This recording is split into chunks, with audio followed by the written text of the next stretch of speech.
Hello student, Kalyani IAS academy को online platform पर आपका स्वागत है। मैं हूं लखन दायमा, आपको भारतीय राज्य व्यवस्था पढ़ा रहा हूं। फ्रेंड, आज की क्लास में हम आपको पढ़ाने वाले हैं संविधान सभा के बारे में, जो आपके एग्जाम की दृष्टि से बहुत ही महत्वपूर्ण है।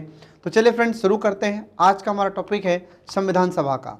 ठीक है, अब आज के टॉपिक में हम आपको पढ़ाएंगे कि संविधान सभा का गठन हमारे भारत में कब किया गया था, इसमें सदस्य कितने थे, इसने कार्य कौन कौन से किए, संविधान सभा की समितियां कौन कौन से थी, संविधान सभा समिति के अध्यक्ष कौन कौन थे। ठीक है, तो संविधान सभा में कई समितियां थी और इन समितियों के अध्यक्ष कौन कौन थे, ये सब आज के टॉपिक में हम आपको पढ़ाने वाले हैं। तो देखिए फ्रेंड, इसमें शुरू करते हैं। ठीक है, तो संविधान सभा को शुरू करने से पहले हमको ये पता होना चाहिए कि संविधान सभा का मतलब क्या हो जाता है। तो संविधान सभा का सीधा सा मतलब हो जाता है कि संविधान को बनाने के लिए सदस्यों का जो समूह था उसे हम संविधान सभा कहते हैं। तो यहाँ पर आप जो देख रहे हैं, इसमें कुछ सदस्यों का समूह आपको दिखाई दे रहा है। तो ये संविधान को बनाने वाले सदस्य थे और इन्हीं के समूह को हम संविधान सभा कहते हैं। और इन सदस्यों में प्रमुख व्यक्ति कौन थे, तो बाबा भीमराव अंबेडकर या बाबा साहब या डॉक्टर भीमराव अंबेडकर भी इन्हें कहते हैं। तो डॉक्टर भीमराव अंबेडकर का जन्म मध्य प्रदेश के इंदौर जिले के महू तहसील में हुआ था। ठीक है, तो ये आपको ध्यान रखना होगा। और इनमें प्रमुख व्यक्ति कौन है संविधान निर्माताओं में, तो इन संविधान निर्माताओं में प्रमुख है डॉक्टर भीमराव अंबेडकर, ये आपको ध्यान रखना होगा। ठीक है फ्रेंड, तो देखिए इसमें फिर आगे हमारे भारत में जो भारत का संविधान है, तो इसमें हम देखेंगे कि भारत का संविधान हमारी संविधान सभा के द्वारा कितने साल में और दिनों में और महीने में बनाकर तैयार किया गया है, किन किन देशों से हमने संविधान उधार लिया है। ठीक है, ये सब आज के टॉपिक में हम आपको पढ़ाने वाले हैं। तो देखिए इसमें शुरू करते हैं संविधान सभा के बारे में। तो जो संविधान सभा होती है, इसके बारे में हम आपको बताएंगे कि इसकी शुरुआत कैसे होती है। तो पहले हम इसका जानते हैं इतिहास के बारे में। तो देखिए इसमें सबसे पहले हम बात करें कि जो संविधान सभा थी, तो भारत में जो संविधान सभा थी और इस संविधान का निर्माण करने के लिए सबसे पहले जो विचार व्यक्त किया था, तो ये किसने किया था, तो हमारे गांधी जी के बारे में आपको ध्यान रखना होगा। तो भारतीय संविधान के निर्माण के लिए भारत की संविधान सभा होगी, इसके लिए सबसे पहले बल दिया था किसने, महात्मा गांधी ने। और ये कब की बात है, तो 1922 की बात है, 1922 की बात है। तो एग्जाम में आपसे क्वेश्चन पूछा जा सकता है कि भारत में भारतीय संविधान के निर्माण के लिए एक संविधान सभा पर बल किसने दिया था, तो ये महात्मा गांधी ने दिया था। ये आपको ध्यान रखना होगा क्योंकि आपसे ऐसा क्वेश्चन पूछा जा सकता है। फिर इसके बाद में महात्मा गांधी जी की ही एक पत्रिका थी जिसका नाम क्या था, तो इनकी पत्रिका का नाम था हरिजन पत्रिका। और इस हरिजन पत्रिका में इन्होंने लिखा था कि भारतीय संविधान भारतीयों की इच्छा के अनुसार ही होना चाहिए। ऐसा नहीं है कि विदेशी जो ताकतें होती या जो विदेशों में जैसा संविधान होता है वैसा का वैसा हमने लाकर यहाँ पर जोड़ दिया, तो ऐसा नहीं होगा। भारत का संविधान कैसा होना चाहिए, तो इन्होंने कहा कि भारत का संविधान भारतीयों की इच्छा के अनुसार होना चाहिए, ये महात्मा गांधी ने कहा था। ये आपको ध्यान रखना होगा फ्रेंड। इसके बाद देखिए फिर एक समिति का गठन होता है और उस समिति का नाम होता है सप्रू समिति। ठीक है, तो ये जो सप्रू समिति है यह कब गठित की जाती है, तो अप्रैल 1923 1923 की बात है। तो 1923 में तेज बहादुर सप्रू की अध्यक्षता में एक सप्रू समिति का गठन किया गया था। ठीक है, 1923 में। और इस समिति का मुख्य उद्देश्य क्या था, तो आपको ध्यान रखना है कि इस समिति का जो उद्देश्य था वह था कॉमनवेल्थ। कॉमनवेल्थ का मतलब हो जाता है राष्ट्रमंडल, अर्थ मत में। तो कॉमनवेल्थ ऑफ इंडिया विल का प्रारूप तैयार करना, ये इसका मुख्य उद्देश्य था। अब यहाँ पर जो कॉमनवेल्थ शब्द आया है, यह राष्ट्रमंडल शब्द आया है, इसका अर्थ क्या होता है, तो इसका सीधा सा अर्थ आप लोग ध्यान रखना कि ऐसे देश जो ब्रिटेन के अधीन रहे हैं, अर्थ समझ में, ऐसे देशों के समूह को हम कॉमनवेल्थ कहते हैं या राष्ट्रमंडल कहते हैं। ठीक है, तो इसका उद्देश्य क्या था कि कॉमनवेल्थ ऑफ इंडिया मतलब जो भारत है, ये जो राष्ट्रमंडल का सदस्य था, ठीक है, तो इसके लिए एक प्रारूप तैयार करना है, ये इस समिति का उद्देश्य था। इसके बाद फिर इसे 1925 में आपको ध्यान रखना होगा। तो 1925 में 1925 में गांधी जी की अध्यक्षता वाले दिल्ली में सर्वदलीय सम्मेलन होता है, ध्यान रखना आप लोग। तो ये जो समिति थी, इस समिति ने अपनी रिपोर्ट तैयार की, प्रारूप तैयार किया और इस प्रारूप को कहां पर पेश किया जाता है, तो आपको ध्यान रखना है कि दिल्ली में एक सम्मेलन होगा जिसमें सभी दल भाग लेते हैं। सर्वदलीय का मतलब क्या हो जाता है, सर्वदलीय का मतलब होता है सभी दल। आपको ध्यान रखना होगा कि यहाँ पर जो सर्वदलीय है इसका मतलब होता है सभी दल। तो सभी दलों का एक सम्मेलन आयोजित हुआ कहां पर, दिल्ली में 1925 में। और इस सम्मेलन की अध्यक्षता किसने की थी, तो महात्मा गांधी ने की थी। और इस सम्मेलन में महात्मा गांधी की ओर से इस प्रारूप को, जो सप्रू समिति ने प्रारूप तैयार किया था, इसे प्रस्तुत किया जाता है। इसके बाद में इसी के साथ हम देखते हैं कि हमारे भारत में संविधान निर्माण की दिशा में ये हमारा पहला प्रयास था। तो एग्जाम में आपसे क्वेश्चन पूछा जा सकता है कि हमारे भारत में संविधान निर्माण का पहला प्रयास कब किया गया था, तो ये 1925 की बात है। ठीक है फ्रेंड, तो ये आपको ध्यान रखना होगा, ये इंपॉर्टेंट फैक्ट है, एग्जाम में आपसे क्वेश्चन इनसे पूछा जा सकता है। अब इसके बाद में फिर अगला देखिए इसमें कि संविधान सभा का ऐतिहासिक परिदृश्य। इसका मतलब क्या हो जाता है कि हमारे भारत में जो संविधान सभा का गठन किया गया था, तो इसका गठन किस प्रकार से किया गया था। ठीक है, इसके पीछे की कहानी क्या है, इसकी पृष्ठभूमि क्या है, ये आपको जानना जरूरी होगा। तो देखिए इसमें कि जो हमारे भारत की संविधान सभा होती है, तो इसमें आपको ध्यान रखना होगा कि सबसे पहले इस संविधान सभा का विचार किसके मन में आया था, तो वैसे तो गांधी जी बता चुके थे पहले ही। फिर इसके बाद में जो विचार आया था, तो आपको याद रखना होगा एम.एन. राय। ठीक है, तो एक व्यवस्थित रूप से जो संविधान सभा की बात की थी, तो ये एम.एन. राय के द्वारा की जाती है। और ये कब की बात है, तो 1934 की बात है। इनका नाम आपको ध्यान रखना होगा, एम.एन. रॉय। ठीक है, बी.एन. राव अलग है और ये एम.एन. रॉय अलग है, दोनों में कंफ्यूज मत होना फ्रेंड। ठीक है, जो आगे बी.एन. राव के बारे में हम आपको बताएंगे, तो बी.एन. राव तो कौन थे, वे संविधान सभा के सलाहकार थे या संवैधानिक सलाहकार थे। और यहाँ पर एम.एन. राय कौन है, तो ये एम.एन. रॉय यहाँ पर ऐसे पहले व्यक्ति थे जिन्होंने व्यवस्थित रूप से संविधान सभा के बारे में अपना विचार व्यक्त किया था, ये आपको ध्यान रखना होगा। इसके बाद फिर अगला देखिए, इसमें दूसरा है यहाँ पर इसका प्रस्ताव किसने तैयार किया था। तो आपको ध्यान रखना होगा कि संविधान सभा के बारे में एक जो व्यवस्थित प्रस्ताव की बात अगर की जाती है, तो सबसे पहले प्रस्ताव किसने तैयार किया था, तो ये स्वराज पार्टी का नाम आपको ध्यान रखना पड़ेगा। 1934 की बात है, 1934 की। तो 1934 में स्वराज पार्टी ने सबसे पहले संविधान सभा के लिए एक प्रस्ताव तैयार किया था। इसके बाद फिर अगला पॉइंट इसमें आपको ध्यान रखना है, अगला आ जाता है कि संविधान सभा के निर्माण की मांग सबसे पहले किसने की थी और कब की थी। ठीक है, तो ये फैक्ट सब आपको ध्यान रखना होगा, एग्जाम में सब पूछे गए फैक्ट हैं और आने वाले एग्जाम में भी आपसे पूछा जा सकता है। तो संविधान सभा के निर्माण की मांग सबसे पहले किसने की थी, तो आपको ध्यान रखना होगा कि संविधान सभा की निर्माण के लिए जो मांग की गई थी, भारतीय राष्ट्रीय कांग्रेस, इंडियन नेशनल कांग्रेस, जिसको हम शॉर्ट फॉर्म में INC के नाम से भी जानते हैं, इंडियन नेशनल कांग्रेस ने 1935 में, 1935 में ये डेट, ये ईयर आपको याद रखना होगा। तो 1935 में इंडियन नेशनल कांग्रेस ने संविधान सभा के निर्माण की मांग की थी। तो कांग्रेस ने कहा कि हमारे भारत में संविधान सभा का निर्माण जल्द से जल्द या शीघ्र अतिशीघ्र किया जाना चाहिए और हमारे भारत का भी एक संविधान होना चाहिए। ये कांग्रेस संविधान की मांग करने लगी थी। इसके बाद फिर अगला पॉइंट आपको याद रखना है कि भारत के, अगला पॉइंट आता है कि भारत के संविधान निर्माण हेतु वयस्क मताधिकार की मांग 1938 में पंडित जवाहरलाल नेहरू के द्वारा की जाती है। तो एग्जाम में अगर आपसे क्वेश्चन पूछा जाता है कि हमारे भारत में जो संविधान सभा का निर्माण होगा या संविधान सभा का गठन होगा और यह संविधान सभा संविधान का निर्माण करेगी, तो इसमें जो सदस्य होंगे इनको किस आधार पर चुना जाना चाहिए, तो उन्होंने कहा, पंडित जवाहरलाल नेहरू ने, कि जो संविधान सभा के सदस्य होंगे ये वयस्क मताधिकार के आधार पर चुने जाना चाहिए। और ये मांग सबसे पहले किसने की थी, पंडित जवाहरलाल नेहरू ने। तो ये आपको ध्यान रखना होगा फ्रेंड। तो ये जितने भी यहाँ पर कांग्रेस के नेता हैं जो संविधान निर्माण में महत्वपूर्ण भूमिका निभाते हैं, तो मैक्सिमम ये लोग कौन थे, तो अधिकतम तो ये लोग वकील थे। आ रहा समझ में, तभी तो इन लोगों ने संविधान की मांग की थी। अगर ये लोग वकालत किए हुए नहीं होते, LLB किए हुए नहीं होते, तो इनको क्या पता होता कि संविधान कैसे होता है। आ रहा समझ में। आज हम देखें कि भले ही कोई पढ़ा लिखा व्यक्ति है और अगर उससे कहा जाए कि अधिनियम क्या है तो कानून क्या है, तो वह उसको ठीक से एक्सप्लेन नहीं कर पाएगा। लेकिन जो एलएलबी किया हुआ है, जो वकील है, तो वह एक्ट के बारे में या हमारे भारतीय संविधान के बारे में ठीक से आपको समझा देगा। तो ठीक ऐसे उस समय था। तो ऐसे उस समय हम देखते हैं कि जो संविधान की बात करते हैं, तो इस संविधान की बात करने वाले लोग कौन थे? ये उस समय वकील थे, ये एलएलबी किए हुए थे। आ रहा समझ में।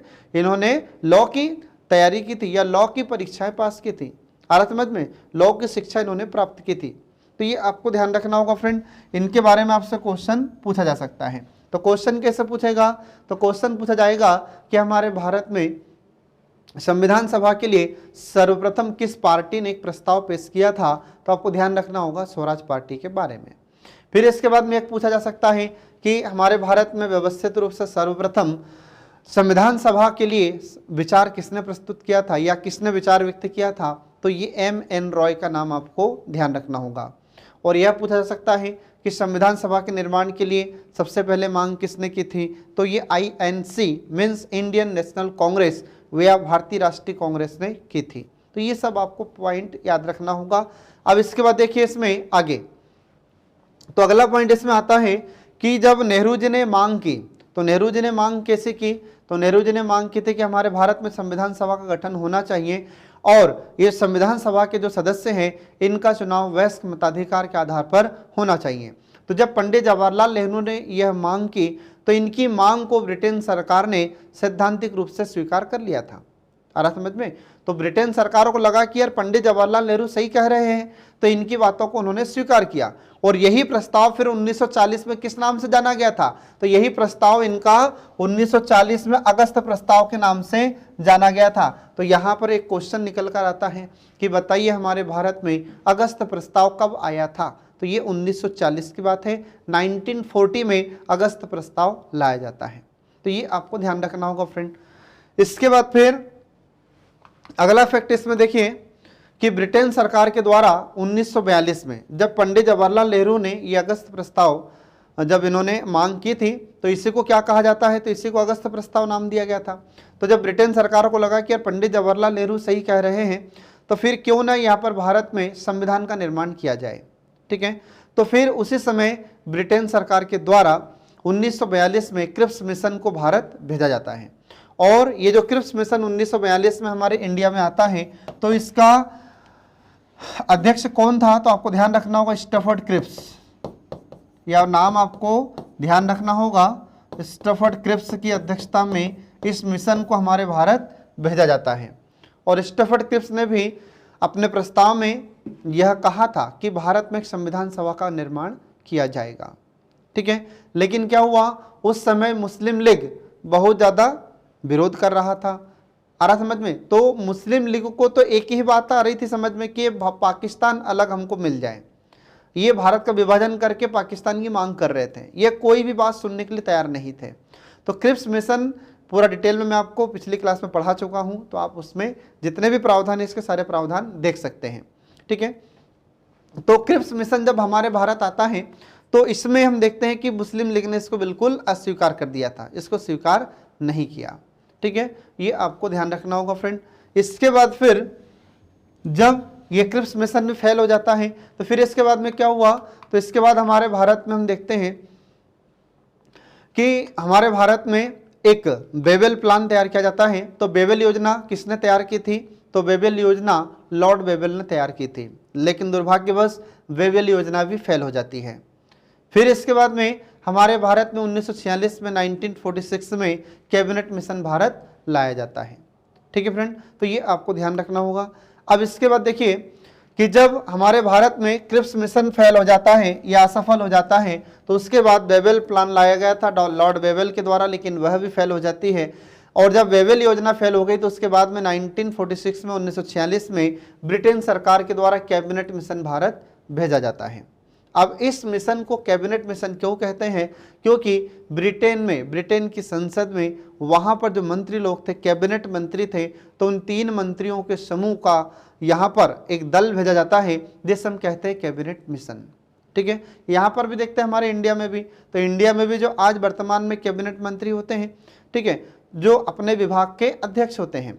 तो ठीक ऐसे उस जमाने में ये ब्रिटेन में कैबिनेट मंत्री थे, तो इनका एक दल हमारे भारत में भेजा गया था जिसको नाम दिया गया था कैबिनेट मिशन। इसमें 3 सदस्य थे। कौन कौन थे मैं आगे आपको बता रहा हूं।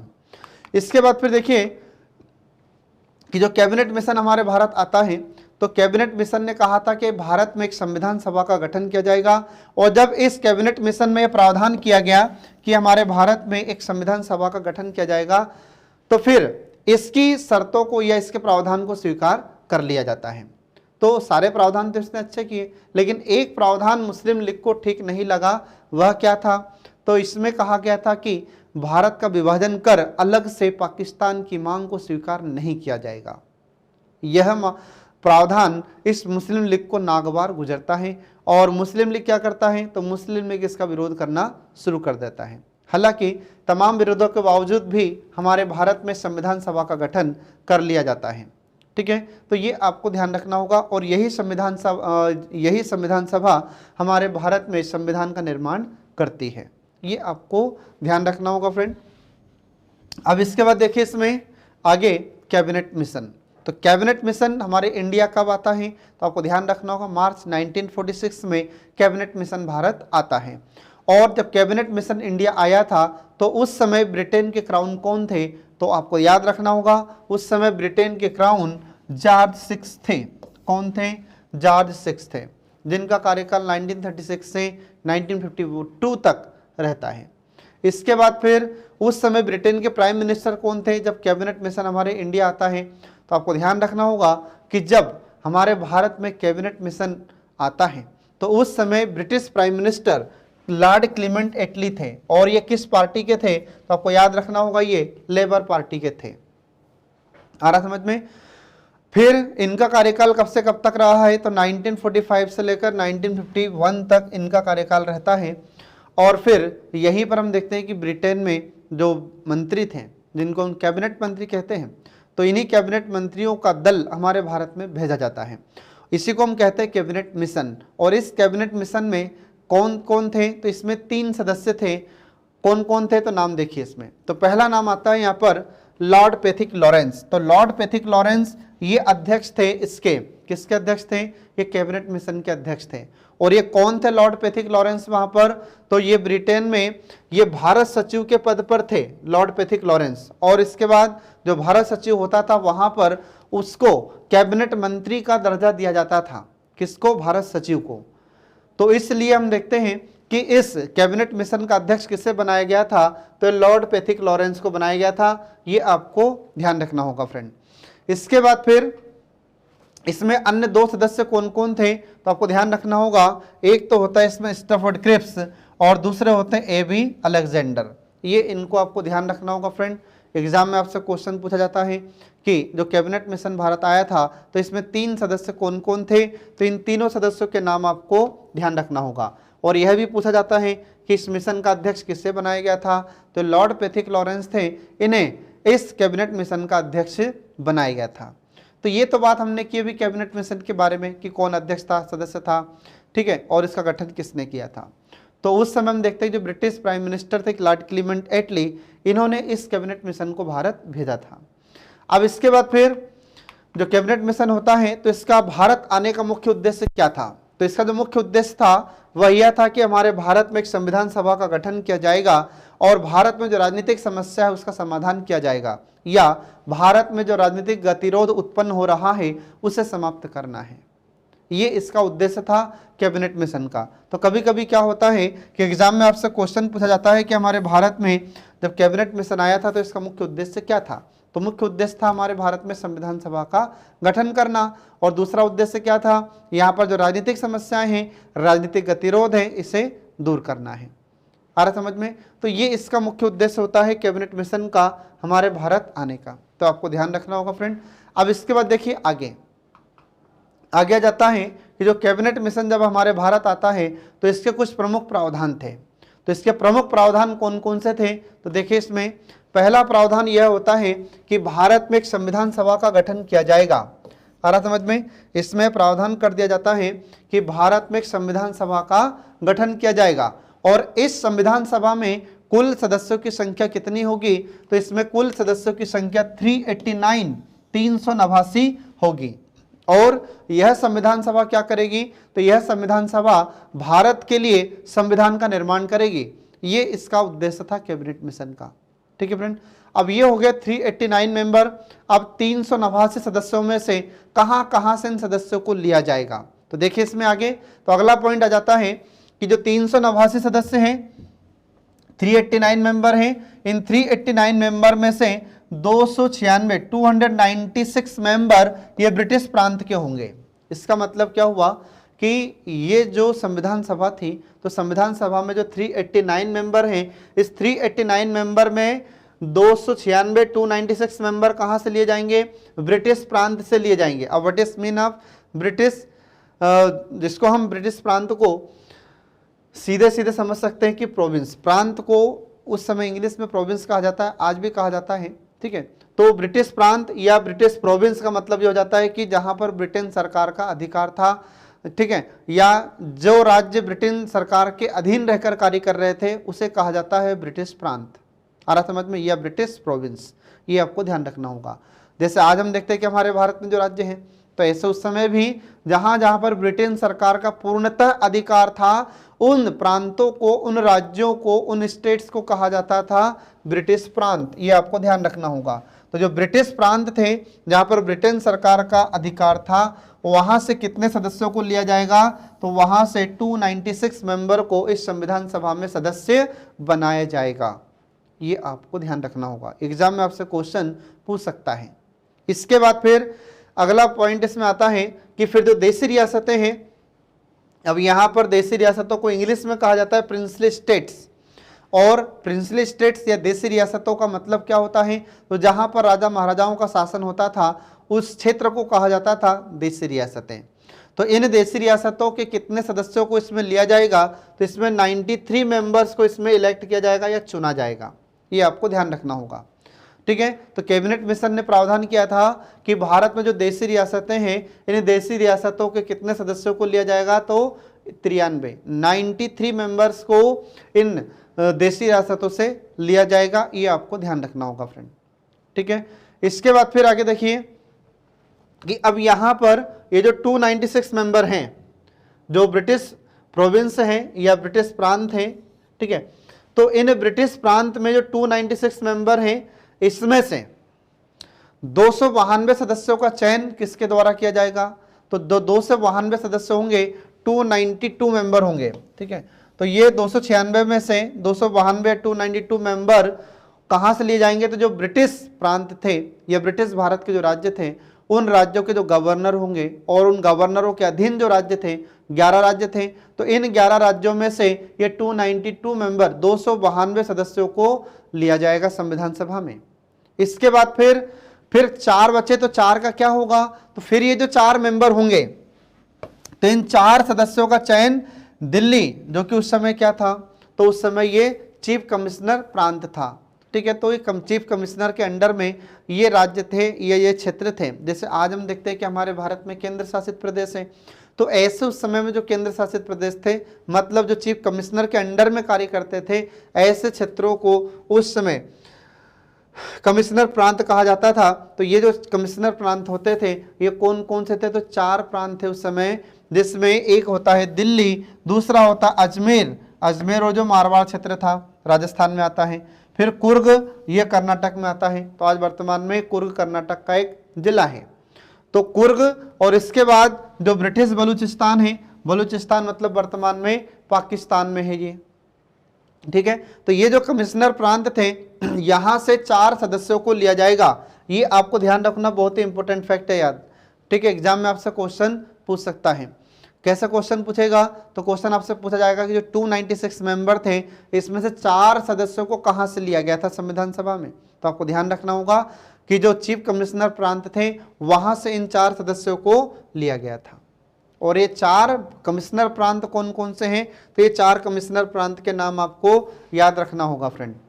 ठीक है, अब इसके बाद देखिए अगला पॉइंट इसमें आता है कि इसका चुनाव कैसे होगा। ये जो संविधान सभा के सदस्य हैं, तो इन संविधान सभा के सदस्यों को कैसे चुना जाएगा। तो इनका चुनाव अप्रत्यक्ष मतदान प्रणाली के द्वारा होगा, ये आपको ध्यान रखना होगा। अब ये जो अप्रत्यक्ष चुनाव प्रणाली है, इसका मतलब क्या होगा। इसका मतलब ये है कि जो विधानसभा के सदस्य हैं, ते विधानसभा के सदस्य अपने में से किसी एक प्रतिनिधि को चुनेंगे और यह प्रतिनिधि कहाँ जाकर बैठेगा, यह संविधान सभा में जाकर भाग लेगा और वहाँ पर संविधान निर्माण में सहयोग करेगा। जैसे आज हम देखते हैं कि हमारे भारत में जब राज्यसभा का चुनाव होता है, तो राज्यसभा के चुनाव में कौन लोग वोट डालते हैं। तो राज्यसभा के चुनाव में जो विधानसभा के सदस्य मतलब विधायक हैं, ये लोग राज्यसभा के चुनाव में वोट डालते हैं। और ये राज्यसभा के सदस्य कहाँ जाकर बैठते हैं, ये राज्यसभा में जाकर बैठते हैं, दिल्ली में। तो ठीक ऐसे उस समय था, जो संविधान सभा के सदस्य चुना जाना था, तो ये विधानसभा के द्वारा अपने प्रतिनिधि को चुना जाता था। ठीक है, इसको कहते हैं अप्रत्यक्ष मतदान प्रणाली। फिर इसके बाद में ये जो संविधान सभा के सदस्य हैं, तो कितनी जनसंख्या पर एक सदस्य खड़ा होगा। तो आपको ध्यान रखना होगा कि जो 10 लाख जनसंख्या थी, तो इस 10 लाख आबादी पर या 10 लाख जनसंख्या पर एक सदस्य को चुना जाएगा। आ रहा समझ में। तो जो 10 लाख जनसंख्या होगी, उस पर एक सीट होगी या उस पर एक सदस्य को चुना जाएगा, ये आपको ध्यान रखना होगा। अगला पॉइंट इसमें आ जाता है कि हमारे भारत में जितनी भी विधानसभाएं थी, तो विधानसभा के जितने भी सदस्य होते थे, मतलब उस जमाने में जो विधायक हुआ करते थे, तो ये विधायक लोग अपने प्रतिनिधि का चुनाव करते थे।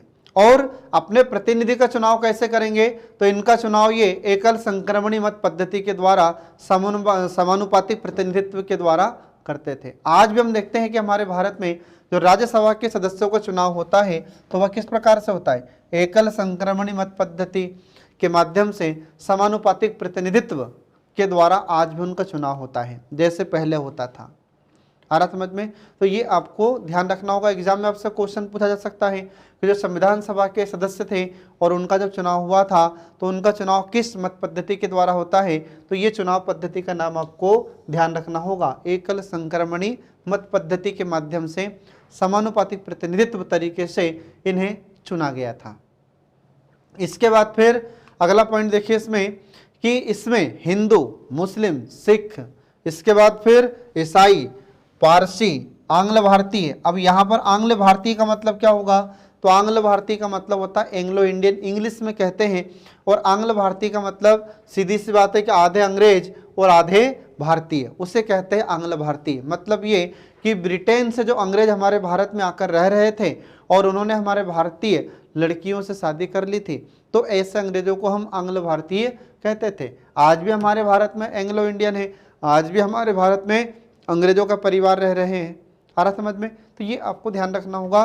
तो भारत में हिंदू, मुस्लिम, सिख, ईसाई, पारसी, इसके बाद फिर ये एंग्लो इंडियन मतलब आंग्ल भारतीय, इसके बाद फिर अनुसूचित जाति और अनुसूचित जनजाति के प्रतिनिधियों ने भी यहाँ पर चुनाव लड़ा था और इनको भी अवसर प्राप्त हुआ था।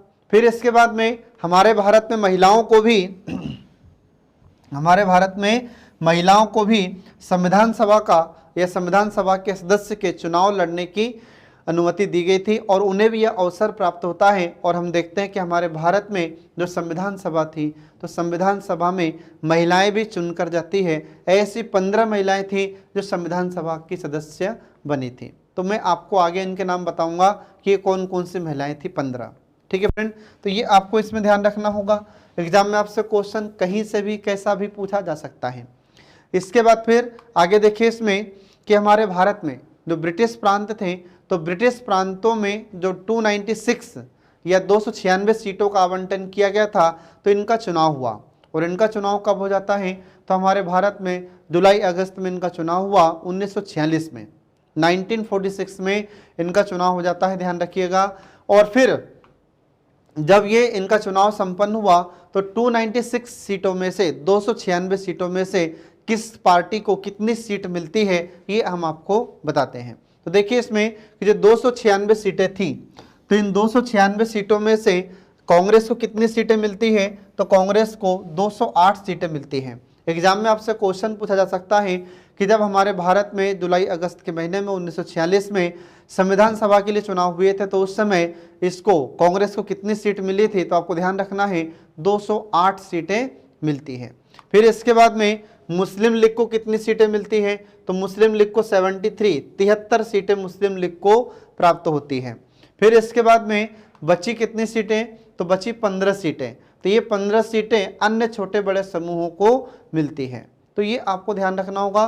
तो इस प्रकार से हम देखते हैं कि 296 सीटों का मतदान हुआ, इस पर चुनाव हुआ और ये अलग अलग पार्टी से इतने सदस्य चुने गए हैं। ये आपको ध्यान रखना होगा क्योंकि एग्जाम में आपसे क्वेश्चन पूछा जा सकता है। ठीक है, तो क्वेश्चन कैसे पूछेगा, तो क्वेश्चन पूछा जाएगा कि हमारे भारत में जब जुलाई अगस्त में 1946 में चुनाव हुए थे तो उस समय भारतीय राष्ट्रीय कांग्रेस या INC इंडियन नेशनल कांग्रेस को कितनी सीटें प्राप्त हुई थी, तो ये आपको ध्यान रखना होगा। फिर पूछ सकता है कि मुस्लिम लीग को कितनी सीटें मिली थी, तो ये आपसे पूछा जा सकता है। फिर इसके बाद में अन्य समूहों को कितनी सीटें प्राप्त हुई थी, तो 15 सीटें प्राप्त होती हैं। तो ये आपको ध्यान रखना होगा फ्रेंड। इसके बाद फिर आगे हम देखते हैं कि जो देशी रियासतें थी, तो देशी रियासतों की जो सदस्य संख्या थी इनकी थी 93। ठीक है, जो देशी रियासतें थी तो इसमें सदस्यों की संख्या कितनी थी, इनकी सीटें कितनी थी, तो 93 सीटें थी। और फिर इन देशी रियासतों के प्रतिनिधियों को कौन चुनता था, तो इन देशी रियासतों के प्रतिनिधियों को वहां का जो प्रमुख होगा, जो देशी रियासतें हैं उन रियासतों का जो प्रमुख होगा वह इन प्रतिनिधियों को चुनता था। आ रहा था मेरा फ्रेंड, तो ये आपको ध्यान रखना होगा। इसके बाद फिर आगे देखिए, इसमें अगला जाता है कि हमारे भारतीय संविधान सभा में कुछ महिलाएं सदस्य बनी थी। ठीक है, तो अब इसमें देखिए कि जो भारतीय संविधान सभा है तो इसमें कितनी महिलाएं सदस्य थी, तो आपको ध्यान रखना है कि 15 महिलाएं थी जो संविधान सभा की सदस्य बनी थी। तो कौन कौन महिलाएं थी इसमें, तो देखिए इसमें कुल 15 महिलाएं हैं। अब इन 15 महिलाओं में पहली महिला का नाम देखिए यहाँ पर विजय लक्ष्मी पंडित। इनसे क्वेश्चन कई बार पूछा जा चुका है कि विजय लक्ष्मी पंडित ये कौन थी, तो आपको ध्यान रखना होगा कि सबसे पहली बात ये संविधान सभा की सदस्य थी। दूसरा पॉइंट, पंडित जवाहरलाल नेहरू की बहन थी। तीसरा पॉइंट आपको ध्यान रखना है जो संयुक्त राष्ट्र संघ में, तो संयुक्त राष्ट्र संघ का जो अधिवेशन होता है तो उसमें अध्यक्ष बनने वाली भारत की पहली महिला है ये आपको ध्यान रखना होगा फ्रेंड। एग्जाम में आपसे क्वेश्चन कई बार पूछा जाता है। फिर इसके बाद में सरोजिनी नायडू। ठीक है, तो सरोजिनी नायडू ये संविधान सभा के सदस्य थी। तो सरोजिनी नायडू ये हमारे भारत की पहली महिला राज्यपाल रह चुकी हैं, ये आपको ध्यान रखना होगा। इसके बाद फिर अगला नाम आता है पूर्णिमा बनर्जी का। फिर इसके बाद में अगला नाम आता है दुर्गाबाई देशमुख का। फिर अगला नाम आता है कमला चौधरी का। फिर अगला नाम है मालती चौधरी का। फिर इसके बाद बेगम एजाज रसूल। ठीक है, फिर इसके बाद में अगला नाम आता है राजकुमारी अमृत कौर। फिर इसके बाद में अगला नाम है सुचेता कृपलानी। अब सुचेता कृपलानी को आपको याद रखना होगा क्योंकि ये हमारे भारत में प्रथम महिला मुख्यमंत्री रही हैं। आ रहा समझ में, ये आपको ध्यान रखना होगा। जैसे सरोजिनी नायडू हमारे भारत की प्रथम महिला राज्यपाल रही है, ऐसा सुचेता कृपलानी हमारे भारत की पहली महिला मुख्यमंत्री रही हैं। तो ये आपको ध्यान रखना होगा। इसके बाद फिर अगला नाम आता है इसमें लीला रॉय का, लीला रॉय। उसके बाद फिर हंसा मेहता, फिर रेणुका रॉय, फिर दक्षायनी वेलायुधन। फिर इसके बाद में अगली महिला का नाम आता है एनी मस्करिनी और लास्ट में आता है अम्मू स्वामीनाथन। तो ऐसा हम देखते हैं कि हमारे भारत में संविधान सभा में 15 महिलाएं सदस्य थी। तो ये एग्जाम में आपसे क्वेश्चन इनसे पूछा जा सकता है। तो क्वेश्चन कैसे पूछा जाएगा, तो आपसे पूछा जा सकता है कि निम्नलिखित में से कौन एक महिला संविधान सभा की सदस्य रही है। अगर इस प्रकार से क्वेश्चन पूछा जा रहा है कि कौन एक महिला संविधान सभा की सदस्य रही है, इसका मतलब ये कि जो 4 ऑप्शन होंगे तो 4 ऑप्शन में से एक ऑप्शन में इन महिलाओं में से किसी एक का नाम होगा, बाकी 3 ऑप्शन नहीं होंगे। फिर उल्टा पूछ सकता है कि निम्नलिखित में से कौन एक संविधान सभा में महिला सदस्य नहीं रही है। ठीक है, तो जब अगर इस प्रकार का क्वेश्चन अगर पूछा जाता है आपसे कि कौन सी एक महिला संविधान सभा में सदस्य नहीं रही है, तो उसका मतलब है कि इसमें से 3 नाम इनमें से होंगे और एक नाम नहीं होगा। ठीक है, तो ये आपको ध्यान रखना होगा। तो जैसा क्वेश्चन पूछा जाए वैसा आपको आंसर देना होगा। ठीक है फ्रेंड, अब इसके बाद देखिए इसमें आगे, तो अगला जाता है कि हमारी जो संविधान सभा थी, तो इस संविधान सभा की कार्यविधि क्या है? ठीक है, तो संविधान सभा की कार्यविधि में हम देखते हैं कि हमारे संविधान सभा की पहली बैठक कब होती है। तो एग्जाम में आपसे क्वेश्चन पूछा जाता है कि संविधान सभा की पहली बैठक कब होती है। आपको याद रखना है कि 9 दिसंबर 1946 को संविधान सभा की पहली बैठक होती है। ठीक है, तो जब कैबिनेट मिशन ने संविधान सभा के गठन के बारे में कहा था या प्रावधान किया था, तो उस समय हमारे भारत ने मुस्लिम लीग ने भी बहिष्कार किया था। फिर इसके बाद में हमारे भारत में जो रियासतें थी, तो कुछ रियासतों ने भी इसमें आनाकानी की, कुछ रियासतों ने विरोध किया था। फिर इसके बाद में सबसे ज़्यादा जो विरोध किया गया था ये हैदराबाद रियासत के द्वारा किया गया था। और जब संविधान सभा की पहली बैठक होती है तो इस समय यहाँ पर हैदराबाद रियासत के प्रतिनिधियों ने भाग नहीं लिया था। तो ये सब आपको ध्यान रखना होगा फ्रेंड।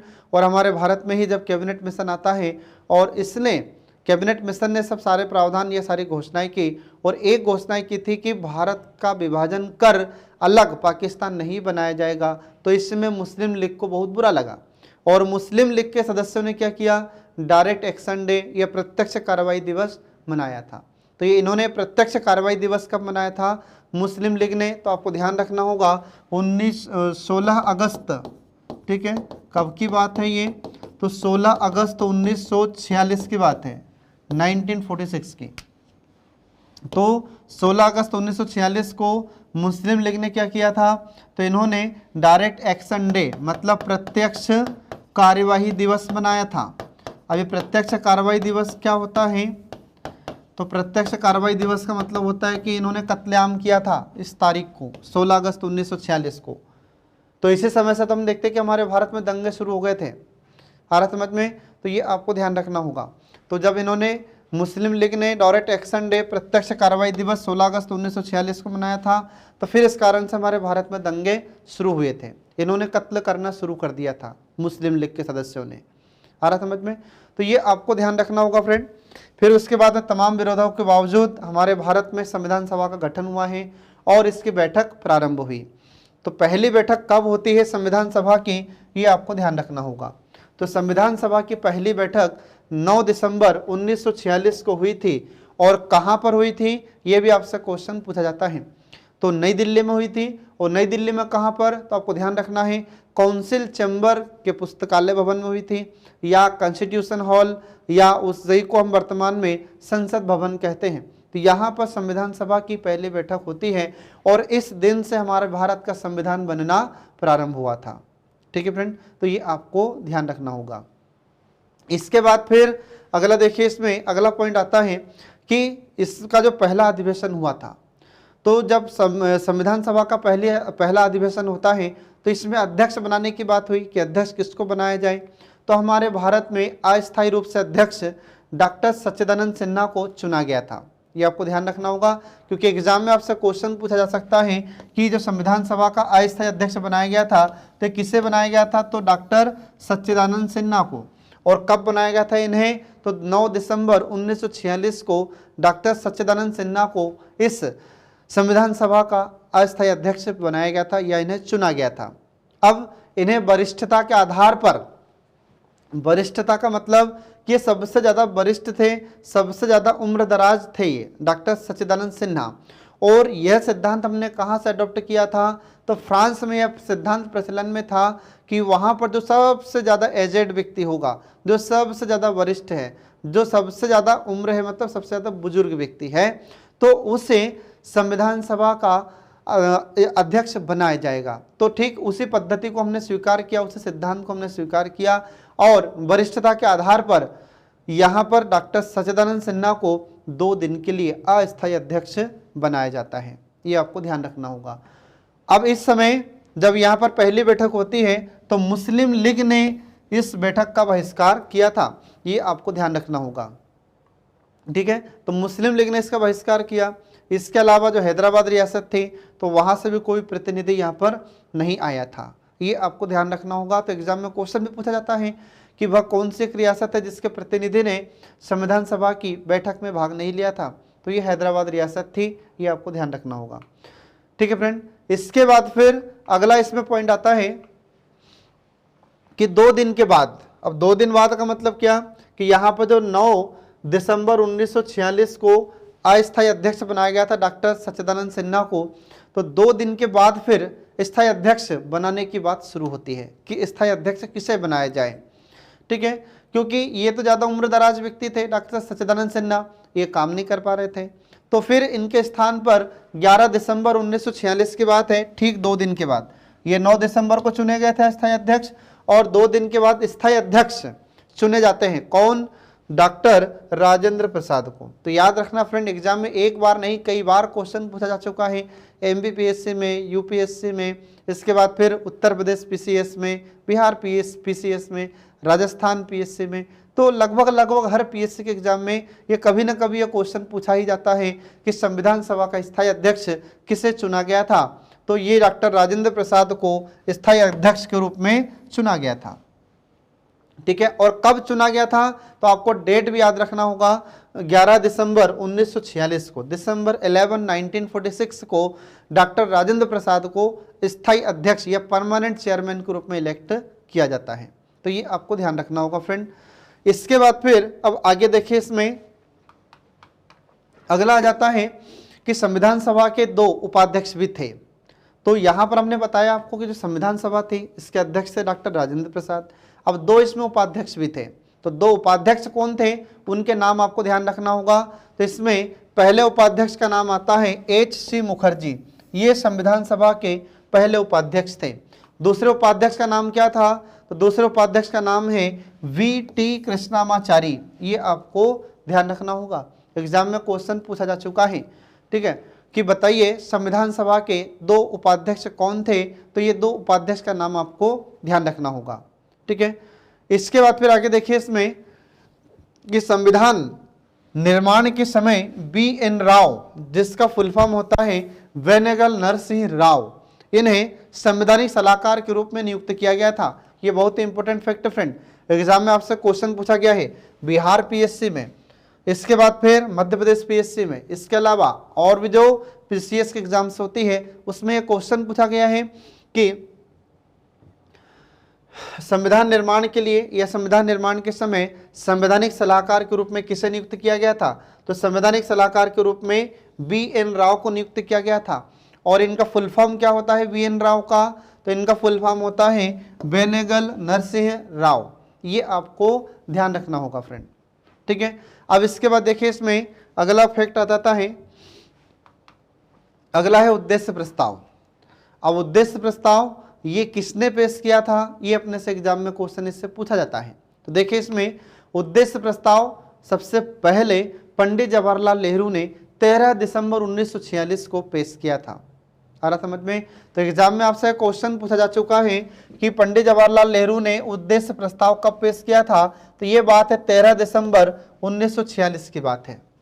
ठीक है, तो 13 दिसंबर 1946 को संविधान सभा में पंडित जवाहरलाल नेहरू ने उद्देश्य प्रस्ताव पेश किया था। और इस उद्देश्य प्रस्ताव में किसकी झलक हमें दिखाई देती है, तो हमारा जो संविधान होता है, तो संविधान की संरचना का जो ढांचा होता है उसके बारे में हमें दिखाई देता है कि यार इसमें था क्या। तो हमें जो संविधान का ढांचा हम पढ़ते हैं ना, तो संविधान का ढांचा या संविधान की जो संरचना होती है उसके बारे में हमें जानकारी इससे प्राप्त होती है, इनके उद्देश्य प्रस्ताव से। किसके उद्देश्य प्रस्ताव? पंडित जवाहरलाल नेहरू के उद्देश्य प्रस्ताव से हमें हमारे भारतीय संविधान की संरचना के बारे में जानकारी मिलती है, या इनके उद्देश्य प्रस्ताव में संविधान की संरचना की झलक हमें दिखाई देती है। इसके बाद में ये जो उद्देश्य प्रस्ताव इन्होंने पेश किया, तो इसमें कुल कितने अनुच्छेद थे, तो इसमें कुल 8 अनुच्छेद थे जो इस प्रकार हैं। तो कौन कौन से थे इनके 8 अनुच्छेद, देखिए इसमें। तो पहला इनका अनुच्छेद था कि यह संविधान सभा भारत को एक स्वतंत्र, संप्रभु और गणराज्य घोषित करेगी। आ रहा समझ में? इन्होंने कहा था कि हमारा भारत कैसा होगा, तो भारत स्वतंत्र होगा, संप्रभु होगा। संप्रभु का मतलब कि भारत आंतरिक और बाह्य निर्णय लेने में स्वतंत्र होगा, किसी दूसरे देश के दबाव में आकर कोई निर्णय भारत नहीं लेगा। इसके बाद फिर गणराज्य होगा। तो गणराज्य का मतलब कि यहाँ पर जो सर्वोच्च संवैधानिक पदाधिकारी होगा उसे अप्रत्यक्ष रूप से चुना जाएगा, जो आज हमारे राष्ट्रपति चुने जाते हैं। आ रहा समझ में? इसके बाद फिर अपने भविष्य के प्रशासन को चलाने के लिए, अपने भविष्य के शासन को चलाने के लिए एक संविधान सभा का, एक संविधान का निर्माण भी किया जाएगा और इसकी घोषणा ये संविधान सभा करती है, ये इन्होंने कहा था। आ रहा समझ में? तो ये आपको ध्यान रखना होगा। मतलब ये कि जो संविधान सभा है ये अपना संविधान खुद बनाएगी और संविधान निर्माण की घोषणा भी करती है। मतलब शासन कैसे चलेगा, प्रशासन कैसे चलेगा, इसके लिए भी हम संविधान खुद बनाएंगे, खुद ये संविधान सभा इसका निर्माण करेगी। इसके बाद फिर अगला अनुच्छेद इसमें आ जाता है कि संप्रभु, ठीक है, तो संप्रभु स्वतंत्र भारत की सभी शक्तियां और इसके अधिकार, इसके अभिन्न अंग तथा सरकार के अंग, ये सभी का स्रोत जनता होगी, ये इसमें इन्होंने कहा था।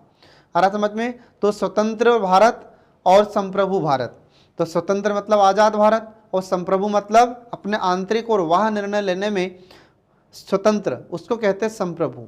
तो ऐसा हमारा भारत जो संप्रभु भारत है, इसकी जितनी भी शक्तियां हैं, जितने भी अधिकार हैं और इसके जितने भी अंग हैं, जैसे सरकार के अंग हैं, ठीक है, इन सभी का स्रोत क्या होगी? इन सभी का स्रोत होगी भारत की जनता। आज हम देखते हैं कि सरकार के 3 अंग होते हैं। तो सरकार के 3 अंग कौन कौन से होते हैं? तो सरकार के 3 अंग में हम देखते हैं, एक होती है कार्य विधायिका, ठीक है, एक हो जाती है विधायिका, दूसरी होती है कार्यपालिका और तीसरी होती है न्यायपालिका। ये 3 अंग हमारी सरकार के होते हैं और ये तीनों अंगों का स्रोत क्या होगा? भारत की जनता होगी, ये पंडित जवाहरलाल नेहरू ने कहा। इसके बाद फिर अगला पॉइंट इसमें आता है कि भारत के सभी लोगों के लिए न्याय, सामाजिक, आर्थिक और राजनीतिक स्वतंत्रता एवं सुरक्षा तथा अवसर की समता प्रदान की जाएगी। मतलब क्या है? इसका मतलब है कि हमारे भारत में सभी लोगों को न्याय प्रदान किया जाएगा। आ रहा समझ में? तो न्याय कैसा? तो न्याय, उन्हें सामाजिक न्याय दिया जाएगा, किसी के साथ कोई भेदभाव नहीं किया जाएगा, कोई ऊंच नीच की भावना नहीं होगी किसी के मन में, ठीक है। सरकार भी किसी प्रकार का कोई भेदभाव किसी भी जाति के व्यक्ति के साथ नहीं करेगी। इसके बाद फिर आर्थिक न्याय, तो सभी को हमारी भारत सरकार, जो गरीब व्यक्ति है, जो पिछड़ा है, इसके लिए आर्थिक रूप से उसको मजबूत बनाने के लिए, आर्थिक रूप से सशक्त बनाने के लिए कल्याणकारी योजनाएं चलाएगी सरकार। फिर राजनीतिक न्याय, मतलब ये कि सभी को चुनाव लड़ने का अधिकार और एक व्यक्ति को एक वोट देने का अधिकार दिया जाएगा। फिर इसके बाद में अगला जाता है कि हर व्यक्ति को स्वतंत्रता होगी, इसके बाद में उसकी सुरक्षा की गारंटी दी जाएगी। इसके बाद फिर अवसर की समता होगी, तो हमारे भारत सरकार की जो भी वैकेंसी हो, चाहे राज्य सरकार की कोई वैकेंसी हो, तो उसमें हर व्यक्ति को अपना अपना किस्मत आजमाने की स्वतंत्रता होगी।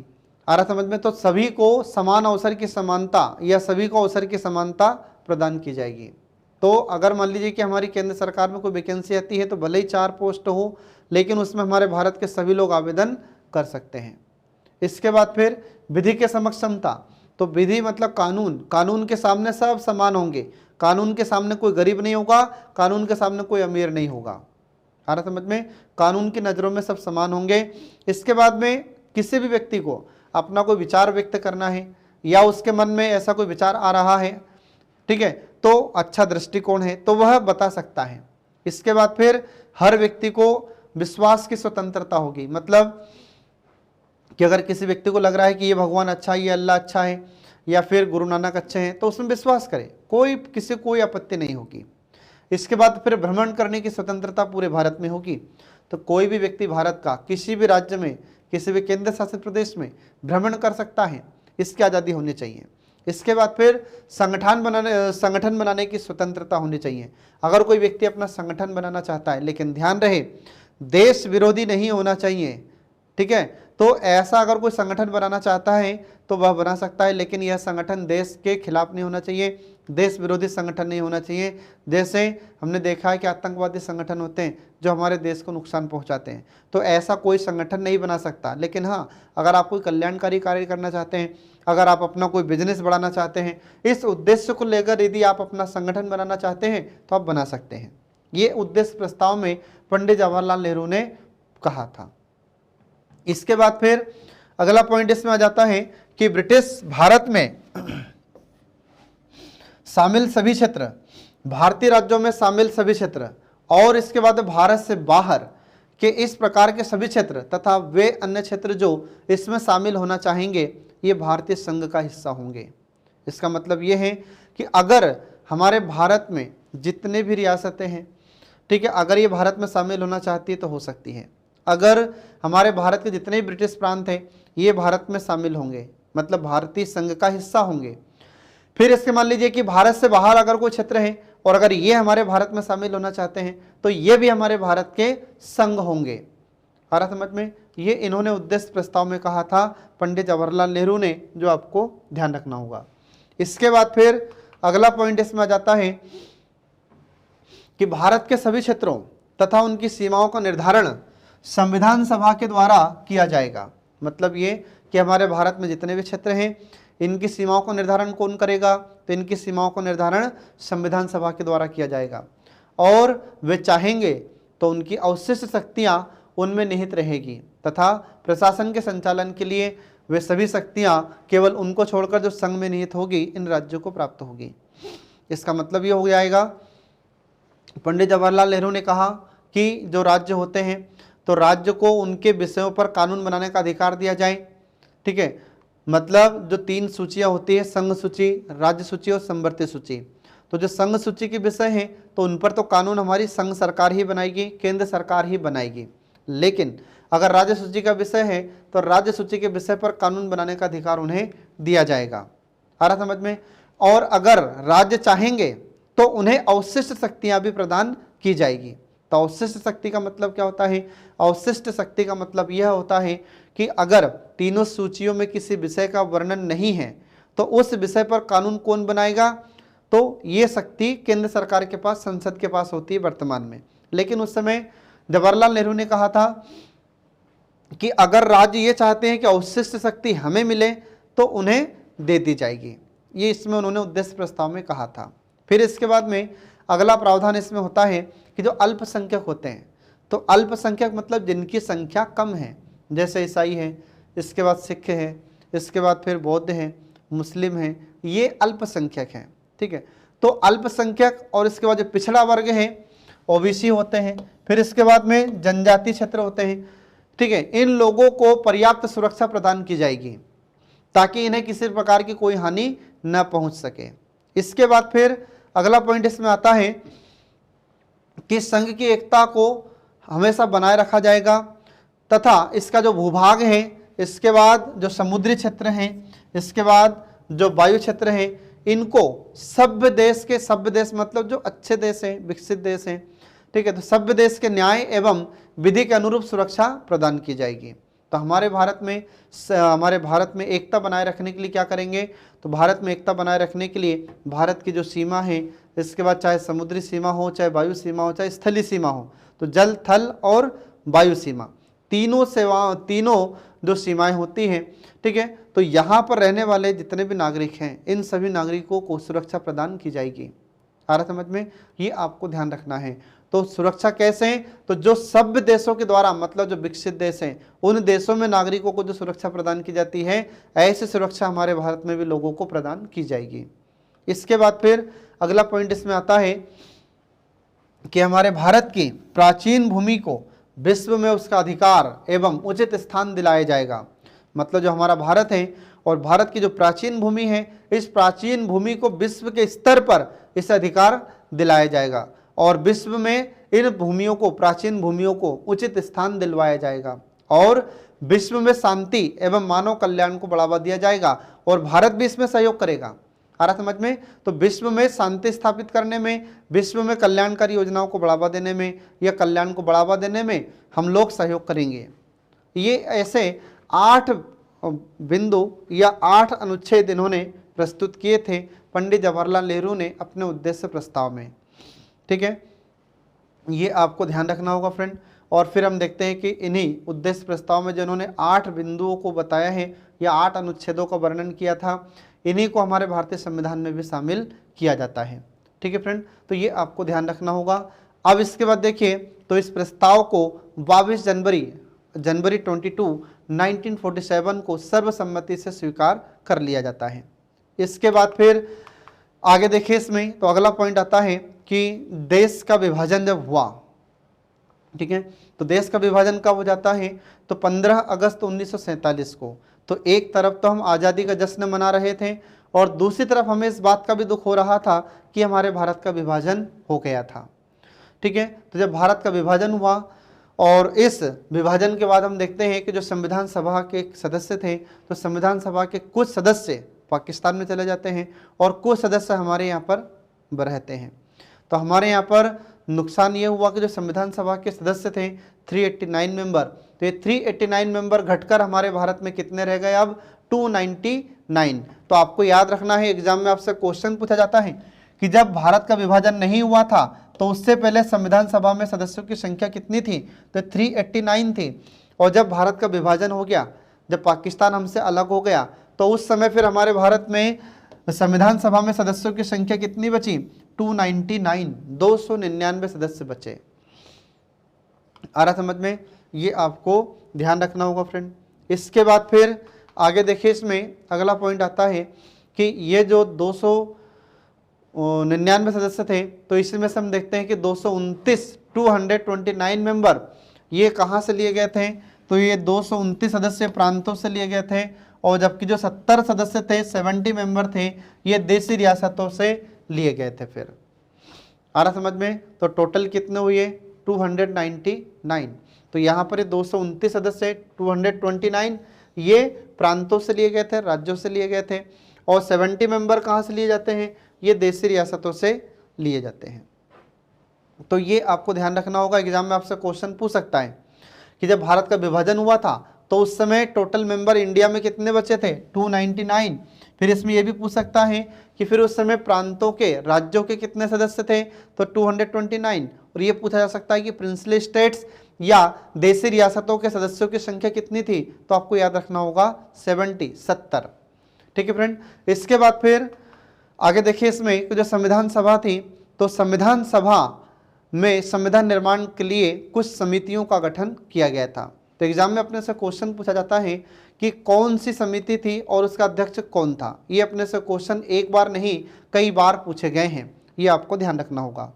ठीक है, तो इसमें देखिए कुछ समितियों के नाम हैं और उनके अध्यक्ष के नाम। तो समितियों की अगर बात की जाए तो कुछ बड़ी समितियां हैं और कुछ छोटी छोटी समितियां होंगी। तो जो बड़ी समितियां हैं इनके पहले नाम और इनके अध्यक्ष के नाम आप देखिए। तो बड़ी समितियों में देखा जाए तो पहली बड़ी समिति होती संघ शक्ति समिति, और इस संघ शक्ति समिति का अध्यक्ष किसे बनाया गया था, तो पंडित जवाहरलाल नेहरू को इस संघ शक्ति समिति का अध्यक्ष बनाया गया था। इसके बाद फिर दूसरी समिति होती है संघीय संविधान समिति। अब यह संघीय संविधान समिति का अध्यक्ष किसे बनाया गया था, तो इसके अध्यक्ष भी पंडित जवाहरलाल नेहरू ही थे। ठीक है, इसके बाद फिर अगली समिति आती है प्रांतीय संविधान समिति। मतलब जो प्रांत होंगे, राज्य होंगे, इनका संविधान किस प्रकार से निर्मित होगा। इस समिति के अध्यक्ष बनाए जाते हैं सरदार वल्लभ भाई पटेल को। सरदार वल्लभ भाई पटेल को ही लौह पुरुष, इन्हीं को ही भारत का स्मारक कहा जाता है, ये आपको ध्यान रखना होगा।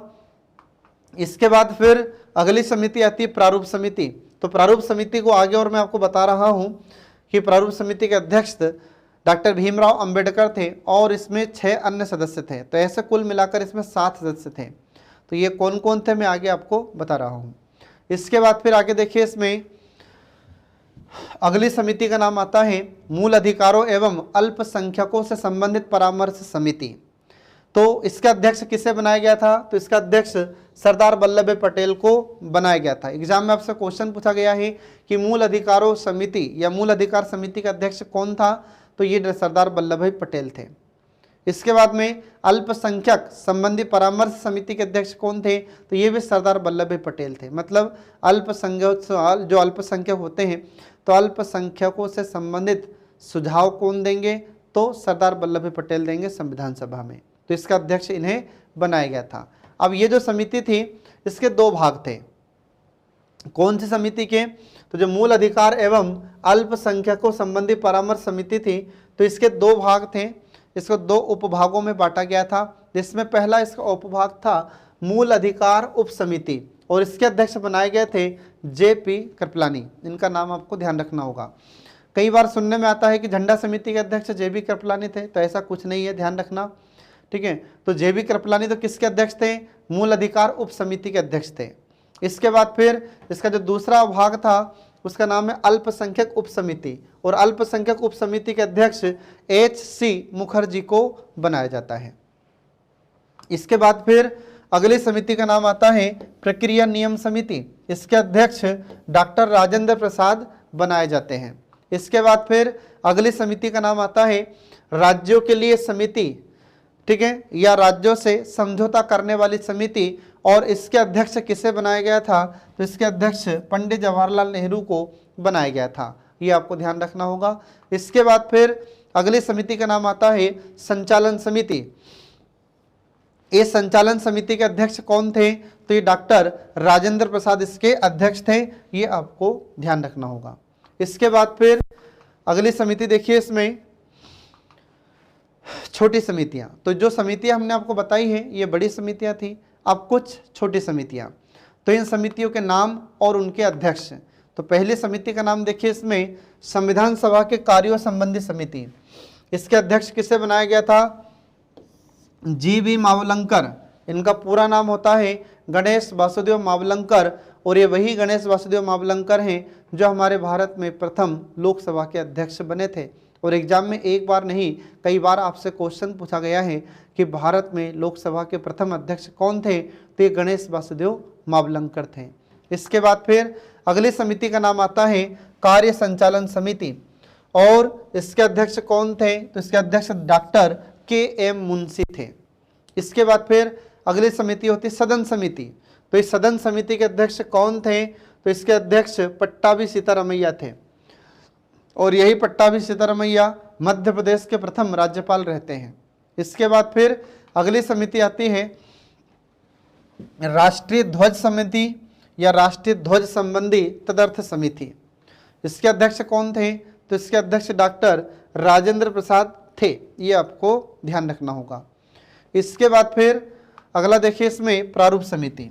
जो प्रारूप समिति थी इससे कई बार क्वेश्चन पूछा गया है, एमपीपीएससी प्री में, एमपीपीएससी मेंस में, यूपीएससी में, उत्तर प्रदेश पीएससी में, और जितने भी पीसीएस के एग्जाम्स होती हैं उसमें इस समिति से क्वेश्चन जरूर पूछे जाते हैं और पूछे गए हैं, और आगामी परीक्षाओं में भी पूछे जा सकते हैं।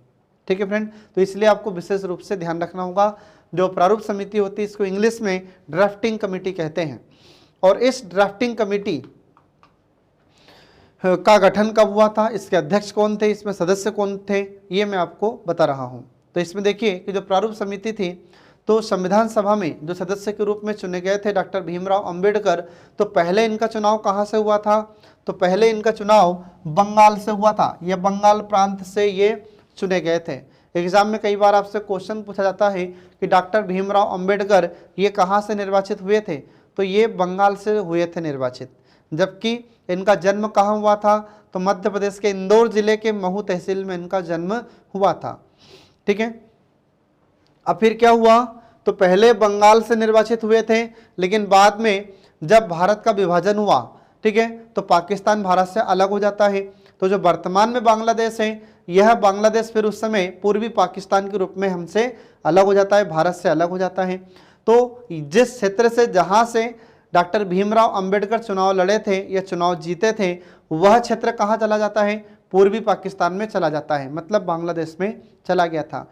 इसलिए फिर क्या हुआ कि डॉक्टर भीमराव अंबेडकर को फिर से दूसरी बार चुनाव लड़ना पड़ा, और ये फिर चुनाव कहाँ से जीते थे? तो ये चुनाव फिर बम्बई से जीते थे, ये आपको ध्यान रखना होगा। तो फिर इनका निर्वाचन क्षेत्र क्या हो गया?